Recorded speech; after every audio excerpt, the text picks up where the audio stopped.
آیا د تاسو کمپیوټر ضعیفه شوی دی؟ یو علت هم کېدای شي د تاسو د کمپیوټر د هارډ ډیسک د جوړولو فیصدي راټیټه شوي، او یا هم که چیرې غواړئ هارډ ډیسک وهلی خو نه پوهېږئ څنګه د هارډ ډیسک د جوړولو فیصدي چک کوئ، نو دا ویډیو د تاسو لپاره ده.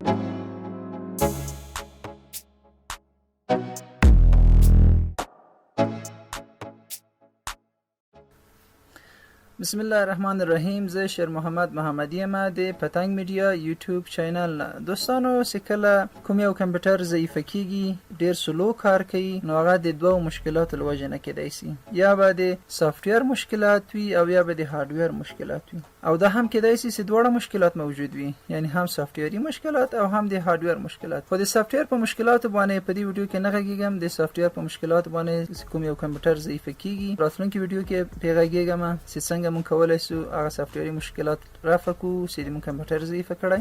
په دې ویډیو کې د هارډویر په مشکلاتو باندې غږیږم چې د مونږ کمپیوټر ضعیفه کړی ده. دوستانو د هارډویر په مشکلاتو کې مشکل چې جوړوي مونږ تاسو ته هغه هارډ ډیسک ده. اکثره هارډ ډیسک ضعیفه کیږي. نو د هارډ ډیسک ولې ضعیفه کیږي؟ د هارډ ډیسک غټترینه دښمن ضربه ده. چې کله هارډ ډیسک ته ضربه وارد شي، هغه تر ډیره فیصدي پورې هارډ ډیسک ول د جوړتیا حالت له لاسه ورکوي، یا فیصدي د جوړوالي له لاسه ورکوي. دوهم علت د هارډ ډیسک د ضعیفوالي دا ده چې کله تاسو کمپیوټر کاپي کې اچولی وي او د کمپیوټر برق هم قطع شي، که هغه په هر علت باندې مثلا برق لاړ شي، تاسو قصداً قطع کوئ ټول د کمپیوټر برق، او یا هم د کمپیوټر بیټرۍ مو شارټ وي یو دم قطع شي. خو هر علت باندې چې برق قطع شي کاپي حالت کې هارډ ډیسک ضعیفه کوي. او همچنان چې کله کمپیوټر مو د ثقیله برنامو د اجرا په حالت کې مثلا رندرینګ وي، ثقیله گیم وي، ګرافیکي کارونه وي ثقیله، په دې حالت کې برق قطع شي، په هارډ ډیسک باندې فشار راځي او هارډ ډیسک ضعیفه کوي. د خواشینۍ خبر بیا دا ده چې کله هارډ ډیسک ضعیفه شي هغه بیرته نه جوړیږي. دې ویډیو کې زه تاسو ته ښیم چې څنګه تاسو د هارډ ډیسک د جوړوالي فیصدي چک کوئ، چې آیا دا جوړ ده که نه، که جوړ څو فیصده جوړ ده، او یا هم که چیرې تاسو غواړئ هارډ ډیسک واخلئ او غواړئ د هارډ ډیسک د جوړوالي فیصدي چک کوئ، نو دا ویډیو تر پایه راسره وګورئ. دوستانو یو سافټویر ده په نوم د هارډ ډیسک سنټینل پرو. زه تاسو ته لیکم د صفحې په لاندې حصه کې وګورئ هارډ ډیسک سنټینل پرو. تاسو کولی شئ چې د ما فیسبوک پیج کې ما ته مسیج وکړئ، یا هم ما ته په کمنټ کې ولیکئ چې دا سافټویر زه تاسو ته ولیږم، یا د مسیج لاره یا د ایمیل لاره. کله دا هارډ ډیسک مو لاسته راوړه، دې باندې به ښی کلیک وکړئ. ګورئ زه دې باندې ښی کلیک کوم، اوپن باندې زه کلیک کوم، اوپن. همچنان تاسو کولی شئ چې دا سافټویر د ګوګل نام لاسته راوړئ. په ګوګل کې هارډ ډیسک سنټینل پرو ولیکئ، او که چیرې د ګوګل نام بیا لاسته رانه وړ، یا هم په هر مشکلاتو باندې تاسو ونه توانېدئ، ما ته مسیج وکړئ. زه تاسو حتما په پیام کې لیږم یا په زیپ فولډر کې. نو زه حتما تاسو په پیام کې لیږم په زیپ فولډر کې. سیټ اپ باندې به ښی کلیک وکړئ، راځئ به اوپن باندې به کلیک کوئ. دلته هم نیکس انتخابوئ، بیا هم نیکس، بیا هم نیکس، انسټال.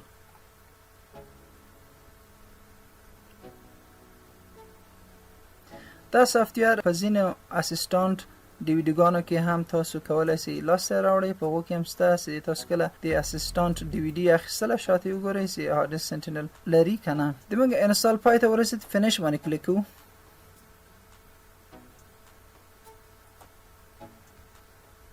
هارډ ډیسک سنټینل په دې باندې ښی کلیک کوو، اوپن.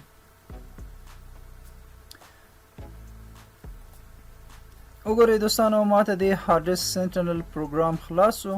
د ما د هارډ ډیسک داخلي هارډ ډیسک د ما فیصدي 100% ده. وګورئ هیلټ 100% ده. دا وګورئ هیلټ 100%. د ما هارډ ډیسک 100% جوړ ده. پرفورمنس اجرایی حالت اکسلنٹ ده 100%.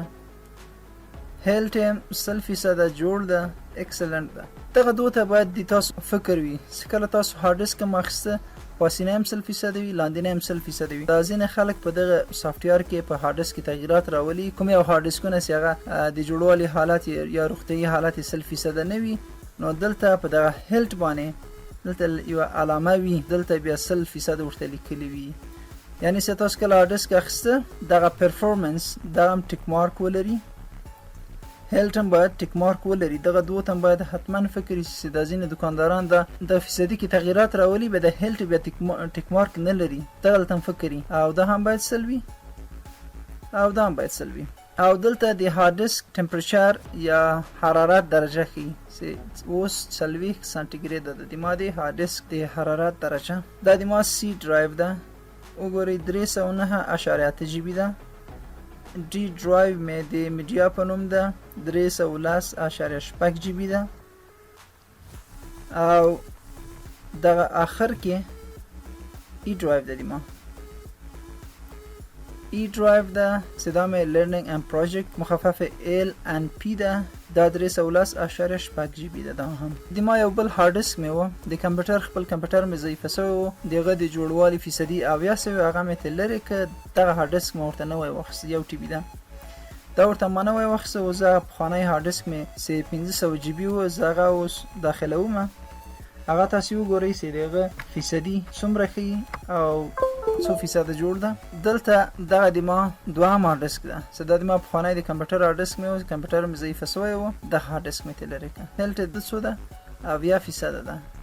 ګوډ پی لیکلی ده خو کمپیوټر مې لږ ضعیف و لرې مې کتې. دا خو مې اوس داخل کړه. وګورئ ټمپریچر یې د څو ده 22 درجې سانتیګریډ ده ځکه چې دا خو هېڅ ګرم نه ده راغلی 22 درجې وي او چې کله لږ کار هغه پرې وکړي بیا 40 کېږي. نو هغه نظر کمپیوټر پورې اړه لري. دوستانو د دې سافټویر بله خوبۍ څه شی ده؟ خپل داخلي هارد ډیسک باندې زه کلیک کوم. وګورئ دلته یې څه لیکلي دي پاور آن ټایم چې کله د هارد ډیسک چالانده و څونه وخت یې وتی 22 ورځې او 60 ساعته او څومره وخت لري زیات له 0 ورځو نه. ټوټل سټارټ سټاپ کاونټ 440 دا یعنې څه معنا 440 پیرې د هارد ډیسک چالان شوی او بیا خاموش شوی ده. ښه راځو خپل دوهم هارد ډیسک ده چې د ما خارجي هارد ډیسک ده دا باندې زه کلیک کوم. ګورئ پاور آن ټایم 925 ورځې او 18 ساعته. دا ما دومره وخت کارولی او څومره وخت باقي ده 440 ورځې. څو پیرې خاموش روشن شوی ده 2015 پیرې د هارد ډیسک ما خاموش روشن شوی ده. خو بدبختانه د یوې ضربې له وجې نه د روژې په میاشت کې چې ما هم فکر نه و له لاسه مې وغورځېد فیصدي 70 ته راټیټه شوله ضعیف شو کمپیوټر مې. دوستانو دا و د موږ تاسو د نن ورځې درس. خدای دې وکړي چې تاسو یو څه زده کړی وي.